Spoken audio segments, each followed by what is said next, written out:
Today I will answer the question, when does codependency become an addiction? But first, let's ask a few other questions. Where the heck did this strange word come from? And what does codependency actually mean? Does it mean I'm dependent? If so, on what? And what is the co part of the word all about? Who or what am I codependent on? Yes, codependency is a confusing word that was created in the 1980s as researchers and alcohol treatment facilities began looking more closely at how addiction affected the family. After all, Al-Anon always has described alcoholism as a family disease, which it is. But what researchers discovered was that there appeared to be some kind of mutual dependence between non-alcoholic spouses, usually females, and their alcoholic husbands that made them fit together like a hand in a glove. In the simplest terms, they realized that alcoholics needed enablers, and enablers seemed to need alcoholics.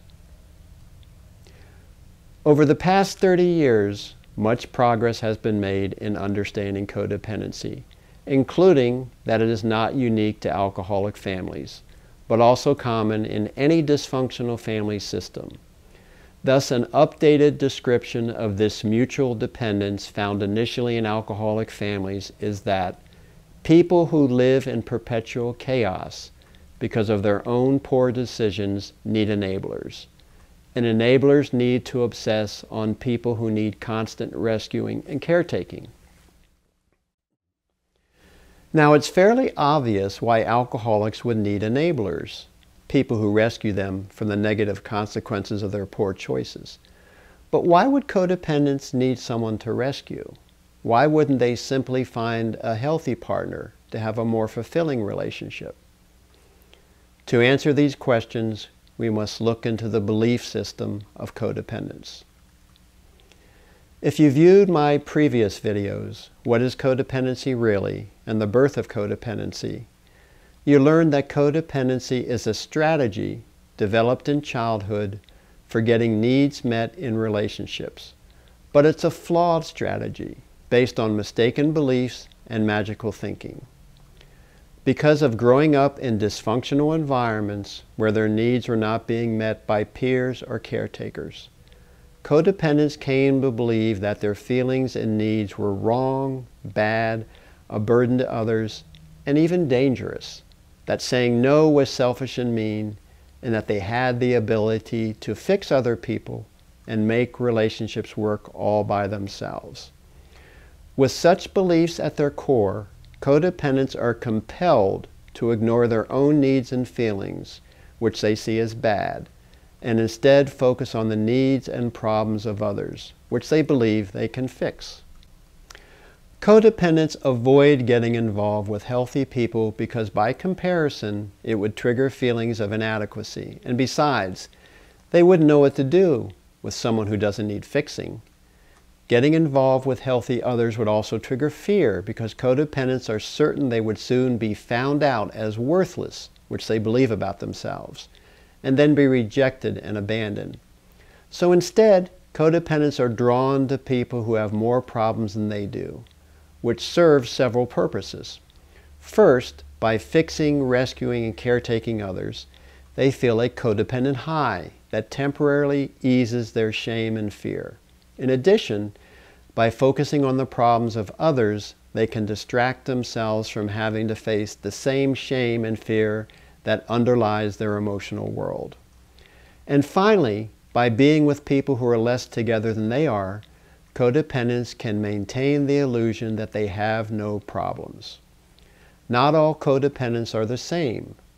Mild codependents can have reasonably healthy relationships, even as they struggle to advocate for themselves and set boundaries. Severe codependents, however, are like fish that need a rock to swim around, because without the rock, they are completely lost. An addiction is an uncontrollable compulsion to repeat a behavior despite significant negative consequences. So codependency becomes an addiction when a person seeks out one relationship after another with troubled people who are incapable of being healthy in a relationship.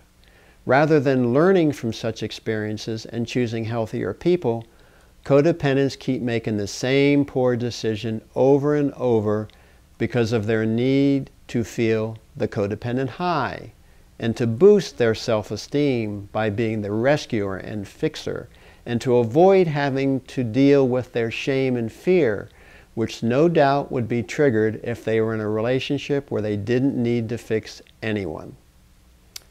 So let's return to the alcoholic marriage. The alcoholic drinks to avoid dealing with his pain, and the codependent obsesses on fixing the alcoholic so she can avoid dealing with her pain. Each is doing the same thing, using a compulsive behavior to self-medicate their pain. One is an alcoholic, and the other is a codependent addict. The good news is that recovery from codependency is possible, which will be discussed in my next video.